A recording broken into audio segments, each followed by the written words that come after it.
The EP Podcast. Heard everywhere podcasts can be found, and always at theeppodcast.com.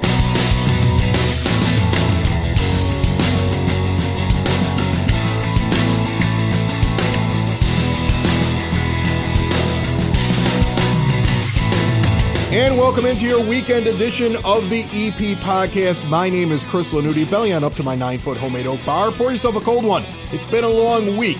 This episode and every episode of the EP Podcast brought to you by the First National Bank of Evergreen Park. You need a bank you can rely on. One that knows your community, provides customized accounts, and offers just for you. Count on the First National Bank of Evergreen Park in that iconic building at 95th and Pulaski. Locally based community bank committed to the people and businesses right here in Evergreen Park and the surrounding area. And now when you open up a Total Access checking account, you get a $300 bonus. Open an account today, bankevergreenpark.com/totalaccess/EP, or just stop in. $100 required to open. Requirements to qualify. Must use link to apply. Member FDIC. The interview we had last week with Doc Mathias gave me an idea. How about on the weekends we try to sit down with somebody and just have a longer conversation than normal? So on this show, we're going to sit down with a real estate expert right here locally and talk about the housing market in Evergreen Park, which is perfect because 'tis the season from what I understand. Before we get to that, let's take a look at our Shop Local Spotlight.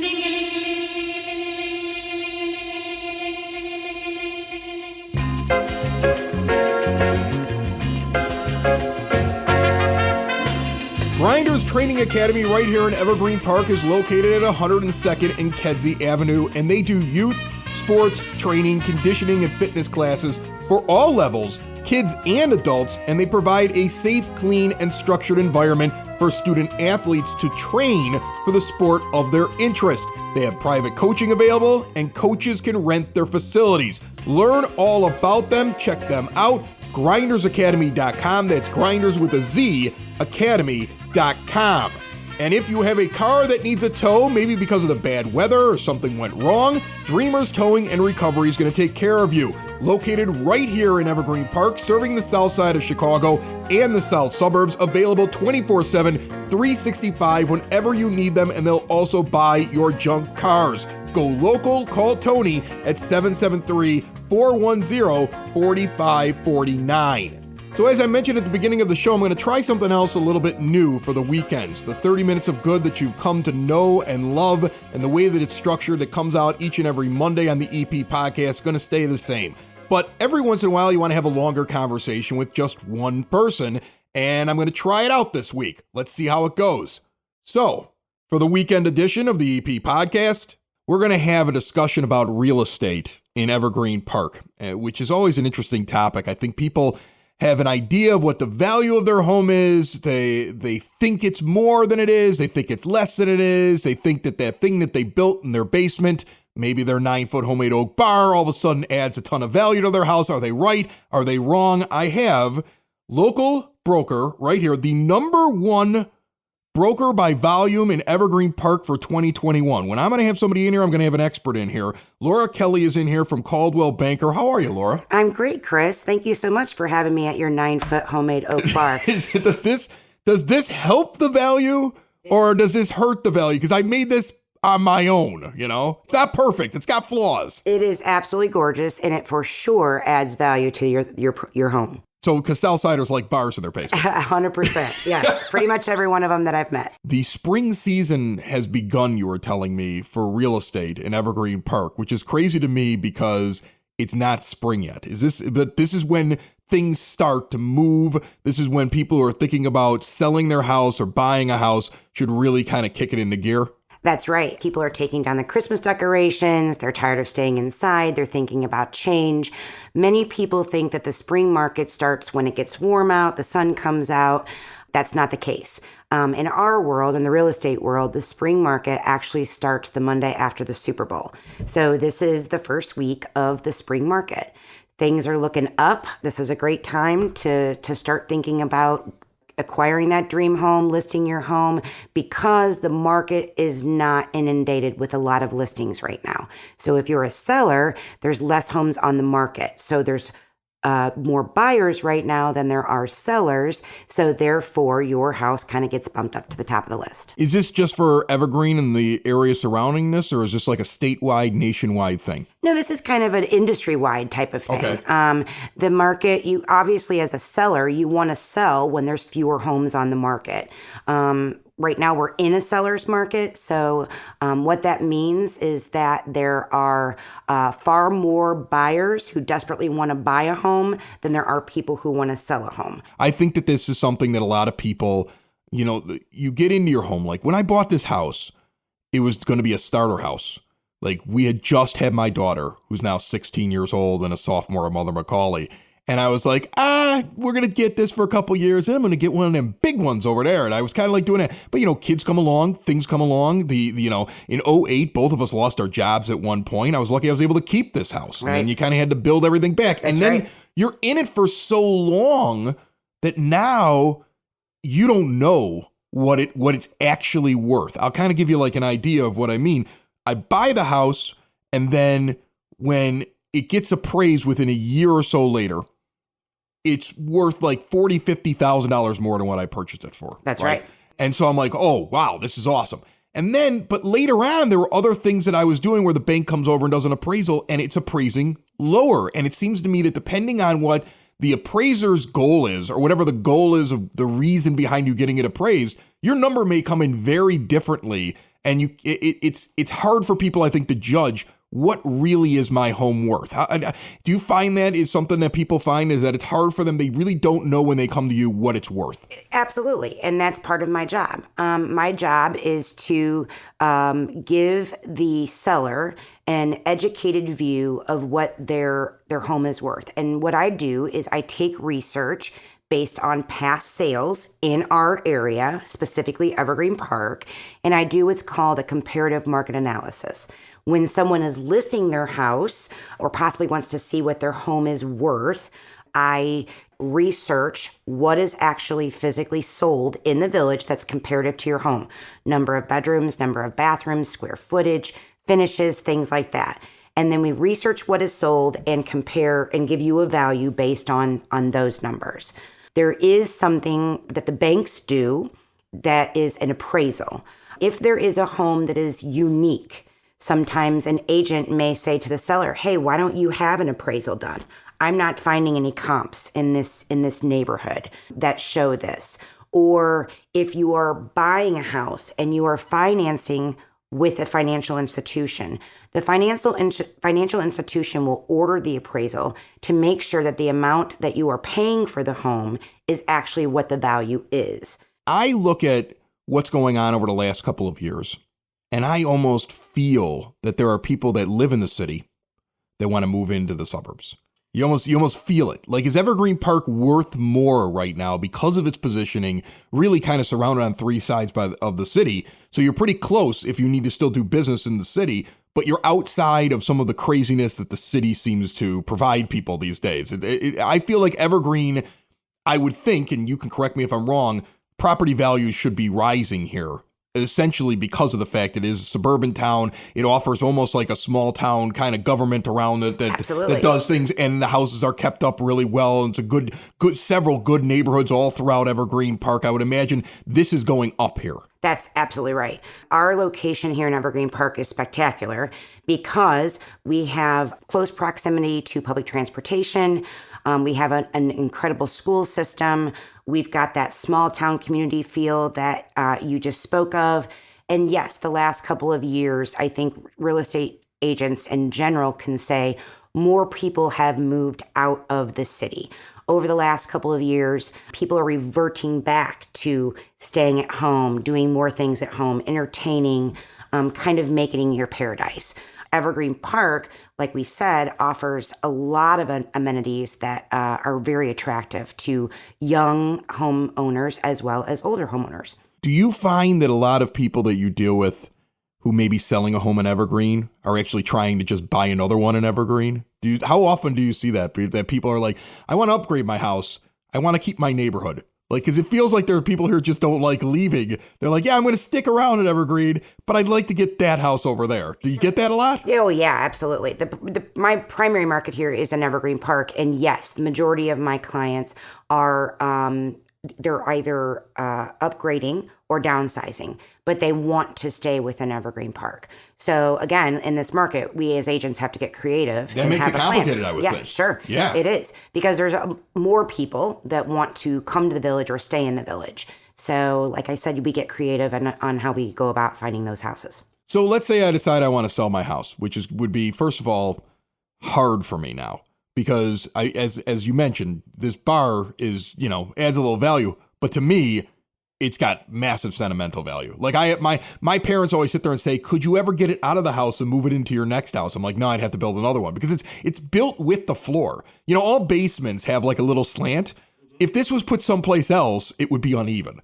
Like it's level on the top. It's not level on the bottom because it matches the curve of the floor in the basement. Like That's kind of how it's set up. Like I could never put this anywhere else. I could never detach it from the wall and pull it out. So I'd have to leave this behind. Yes. So that would be difficult for me. But if I decided that I wanted to move to another basement in Evergreen Park and set up my studio, what kind of things would you suggest that I would want to do to the house? Like, is there a period of time where you're making home improvements or making sure that certain things are up to date because it's going to pay off in the long run when you actually put the house up for sale? There's certain things that you're like, at least get these things done around your house before you put it up for sale. Absolutely. That's kind of my specialty. I'm a certified stager as well. So preparing people's homes for the market is kind of my niche. I enjoy it very much. It is very important that you depersonalize your home when you're trying to sell it so that future buyers can envision their families living in your home. So in other words, I would recommend and typically recommend that people remove personal pictures of children or grandchildren off of walls because those items are distracting. You want it to be a nice uniformed look when people walk in the door and they start thinking about where they're going to put their Christmas tree. The other thing, and 100% of my clients have to do this, is declutter. Clean out those closets, clean out the cabinets, clean out underneath the beds, because you don't want a future owner to think that there is not enough storage in the house. So that's typically the number one thing. The other thing is you want it to have everything to have a nice, tidy appearance. So no chipping paint on the outside. The rooms it helps if they're freshly painted. Cleaning right before you listing your house so that you have that nice, fresh smell when people come in. And just an overall general tidy appearance. Does it improve your listing price? Like, let's say if all of a sudden I said, all right, the windows are outdated in this house. I'm going to throw some new windows on because it'll probably make it easier for me to sell the house. Am I going to get that money back because my listing price will go up? How much does that impact? It depends. It depends. Like I said, right now we're in a seller's market. So Right. We have way more buyers than we have sellers. So in this market, sellers are having to do less to their homes to sell them because they're in a greater demand. Okay. So if it's a buyer's market and there's more sellers on the market than there are buyers at the time, then you might have to do a little bit more to your house. Little things such as I have one that's coming up and the big debate was removing the carpeting to expose hardwood floors. If that is possible, I encourage them to do that. Right. Because that is something 99.9% of buyers are searching online. So it's most important to have professional photography and make your home pictures look the best online. You have to get people in the door in order to sell your home. So something like that, if you've got stained carpeting that's just in really bad shape and you've got beautiful hardwood floors, they may be imperfect, but they're going to look way better than that carpeting, then that is definitely something that I would encourage you to do. If it's actually repairing windows and things like that, it would just be a case-by-case thing. And we would have to just go through it together and decide what's the best thing to get the best bang for your buck. Let's say I've said, okay, fine, I want to buy. Let's hypothetically, because I know in my mind, there's two possible options for me. One, I decide the world is so crazy here that I'm just moving to like Texas. Okay. Or like Indiana or something like that. Yeah. I flee the state. I go, okay, I'm done with this all, and I flee the state. And then in that case, I'm sure it's much different. But let's go with the more logical thing and the more likely thing. I decide I want to stay in Evergreen Park. I want to upgrade the house or downgrade the house, but I know I want to buy another house in Evergreen. What is more important, finding the house that I want or selling the house that I have? Because for me, I'm one of those people like who gets very nervous that I'll do one and then the other won't happen. So what's the first thing in a perfect world? What would you rather have happen first? Well, it's tricky. And again, this market is unique that we are in. So it's challenging right now. It's challenging because there is not a lot of homes on the market. So let's say, Chris, that you're going to list your home. You sell it in the first 24 hours, okay? You need to find another home to go to, but you can't find anything. Your choices are, okay, to ask the people who are buying your home to possibly lease back your home after you close for a short amount of time. That is not typically something that's done long term. Right. Again, it just depends case to case. If you decide to buy a house in this market without selling your house first, the tricky part of that is that you are what's called a contingent buyer, which means that you have to sell your home before you can actually purchase the home. Right, unless you're rich, which I'm not. That's correct. Right. That's correct. So the tricky part of that is that in this market, since there are fewer homes, there are typically multiple offers on homes. Some sellers will accept contingencies, some won't. So it's really important that your agent has a plan for you.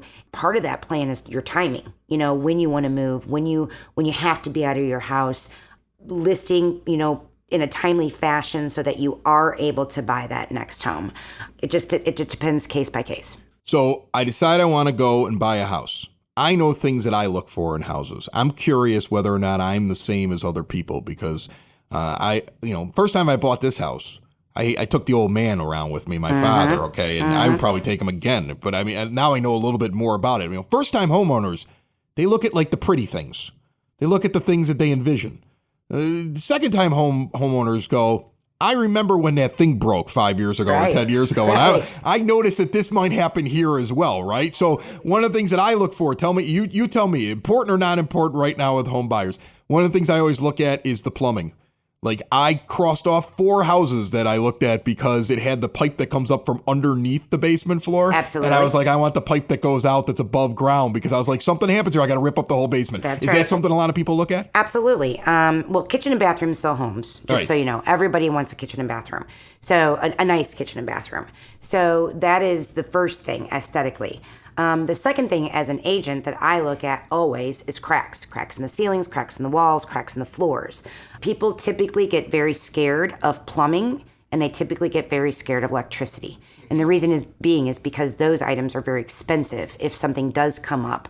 When a buyer goes into a home and you put an offer in a home, you would typically have a home inspection and your inspector would point out things that they see. The inspection is a very thorough process. You get this big 40-page report with pictures and arrows, and you go through it with your agent and your attorney, and you look over to see if there is something that is telling you not to buy that home. I'm kind of curious what you think of this. While you're sitting here, you're talking about home staging. My brother-in-law is a real estate agent. Okay, and he deals in a different area than over here. When I redid this basement, because originally there was carpeting down here. Sure. The paneling is that wood paneling that you get down here that looks like the wood slats that I think are in a lot of South Side basements and things like that. And I redid this and ripped up the carpet and everything. And when I told him I was going to do it, his thing was off-white, paint that wood, put a real bright border on the trim that runs around it, because that is something people love against the wood. Like, do you see trends where everybody just likes certain looks that are out there right now? It's the big debate. The biggest debate is, do you keep oak trim or do you paint it white? Right. When I go into most of the homes in this area were built in the 50s. Some a little earlier, some a little later.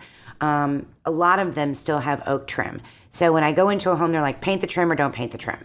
It's really a personal preference of the owner and the next buyer.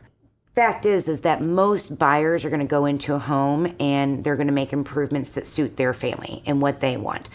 I think you've made great choices for your family's lifestyle in this basement.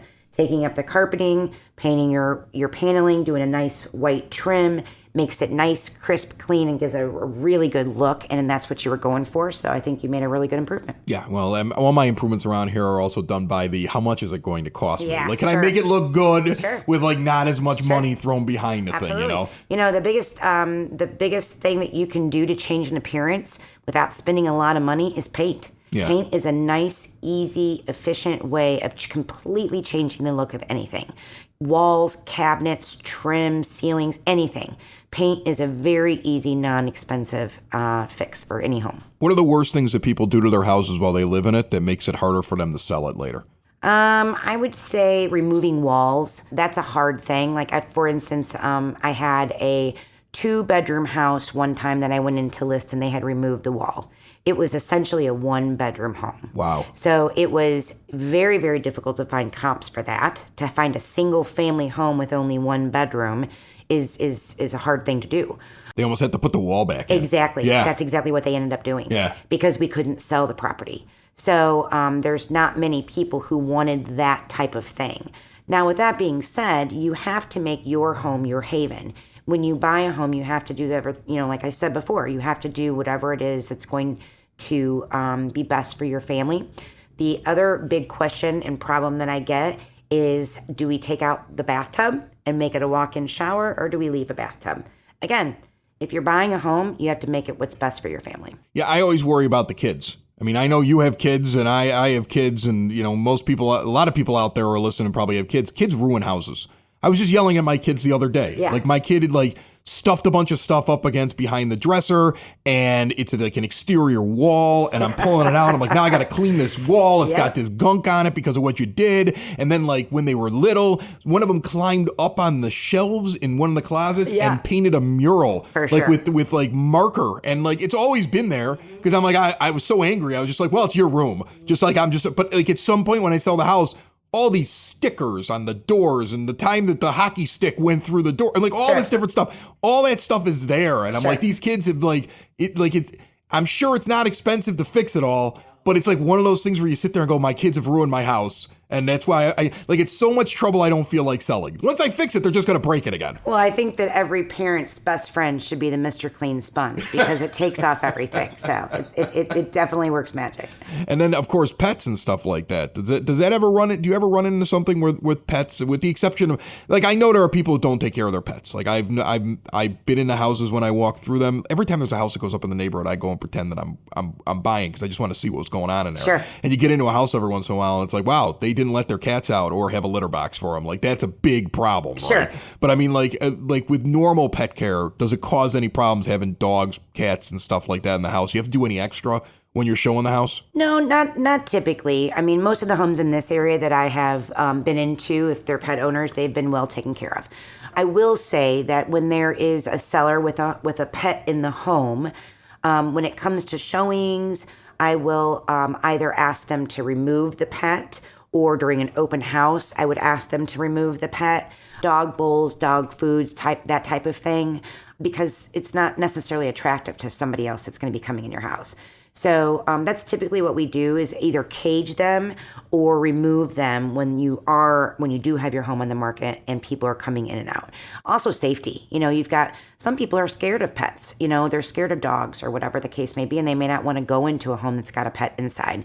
It's not unusual for me to meet another broker for him to show his buyer if I have a listing and I take the owner's dog around the block, you know, or something like that, right, if the owner can't be there. We're going to chat a little bit more in moments right here on the EP podcast. Quitting smoking is hard, and not everyone is going to find success with the same product. Luckily for Evergreen Park, there's Cool Clouds Vapor Shop. Since 2014, Cool Clouds Vapor Shop has been offering a variety of electronic cigarettes and e-liquids, helping adult smokers find the right fit when looking for an alternative. And there's nothing like walking in there and finding a large range of devices you can use. They even have a tester bar with over 150 incredible flavors to choose from.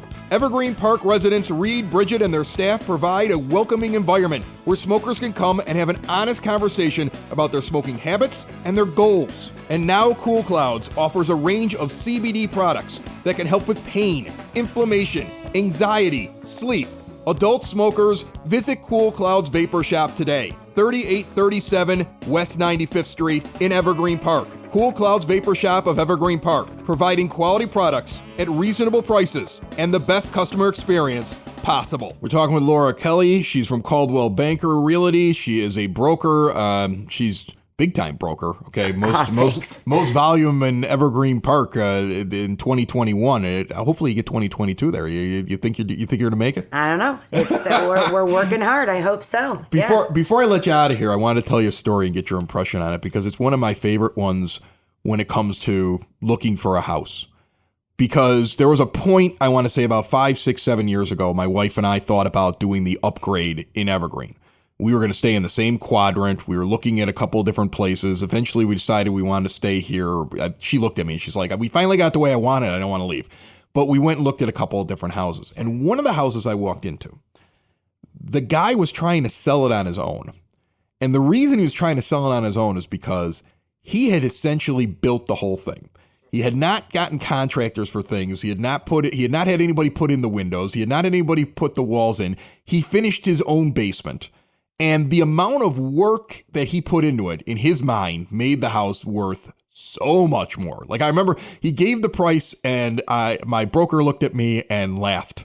And he was like, yeah, this is pretty insane. You'd have to fix this. You'd have to, because it was all do-it-yourself stuff. Sure. Like, you make your own basement. When he made his own basement, but there was a crack in the wall and I could see water damage in the corner, and the ceiling slanted because he didn't use like a leveler while he was doing, because he did it himself, and he's very proud of it, and he's bragging to me about how I did this all myself. I never hired anybody to do anything, the electrical, the plumbing, and I'm like, oh my God, so I have to rely on your skill? Like, and so it drove me away, and I was like, oh, I'm not going anywhere near it. And he was selling it probably on his own because he was probably told by every broker in the neighborhood, nobody's going to pay this amount of money. How often do you run into something like that where you're like, I understand you put all this work into it, but you're not getting every red cent you ever put into the house back? Right. Well, he's a DIY expert, and there's a lot of them out there. Especially on the south side. Right. Exactly. Let's think about it. Let's be honest with ourselves. Everywhere, we all know a guy like this. We all do. Right. Sure. Everywhere. You may be a guy like this listening to the show. Well, that's a very good example of, as a buyer, why you use an agent. You rely on the agent to kind of say, hey, this looks a little goofy, or did you see that? Or did you notice that the floor was uneven? Or did you notice that the crack in the basement wasn't repaired the way it was supposed to be? As a buyer in the state of Illinois, you don't pay any fees or any commission to an agent. The seller pays all of the commission, okay? So that is why it's so important as a buyer to use an agent. We all think that our home is worth more because we love our homes. We make them, again, our haven. This guy is a perfect classic example probably of thinking that his house is worth more than you as the buyer did. Right. Yeah. So he had a sliding door that didn't slide all the way. When he put it in, he was very proud of it. Right. Exactly. Yeah. No. That's buyer. And you could see his wife sitting at the table every time he said, "I did this myself." She just put her head down, like she even knew. Yeah, she knew. Classic example of buyer beware. Right. Right. I mean, here's the thing, and that's the thing I think that I run into. And if I ever went out and bought another house, and at some point I'll move and do something.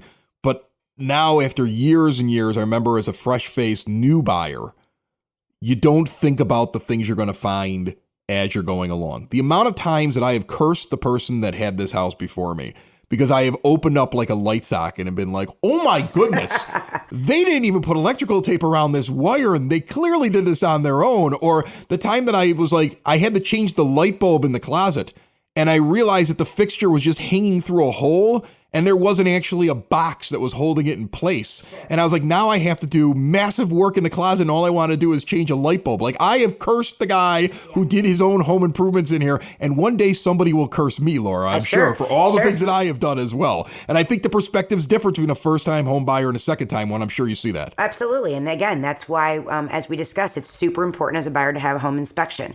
You have a professional inspector come in and inspect the property because they are trained and educated to point out things that you may or may not see.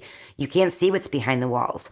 They do a thorough investigation of the house and look everywhere, and they kind of let you know. So those DIYers don't get by very often anymore. They typically get caught because the process is what it is now. Yeah, exactly. Well, Laura, I appreciate you sitting down and talking with us. It was a fun episode. I like talking real estate with you.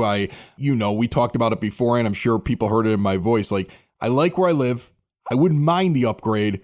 I'm just nervous when it goes to like, oh my God, this process will take forever. Then I got to pack. Then I got to move. Then I got to take things down. I got to put something in all these little holes in the wall here when I sell it because I've got a million pictures hanging up here down in the basement and all that stuff. And at some point, I'll get motivated to do it. And I'm sure there's people who are thinking about it. If somebody is thinking about either selling or buying, I want to give out your number right now. Do I give out this direct line here on the card that's right on the top here? My cell phone is 708-710-7114. My email address is laurakellyhomes@gmail.com. Laura Kelly, she had the most volume in Evergreen Park in 2021. I mean, if you're looking to sell a house or buy a house, this is one of your experts here living here locally. And, thanks, Chris. And I pass her house every time that I'm walking my dog. And so I've been trying to get around for a while, and she finally agreed to come on. I appreciate it, Laura. Thanks for having me, Chris. It's been a lot of fun. Look at all those people in this great suburb driving down 95th and Kedzie. What a great place. It's called Evergreen Park, but we know it better as the EP. We're known for more than just the Unabomber. Remember Ted Kaczynski? You guys might even remember that big old rooster on 95th Street. It's all part of EP's history. So listen up to the EP podcast. You might be asking why. Because we talk about all things and we celebrate all the great things in the 60805. It's the EP podcast. All things Evergreen Park. It's the EP podcast. Evergreen Park.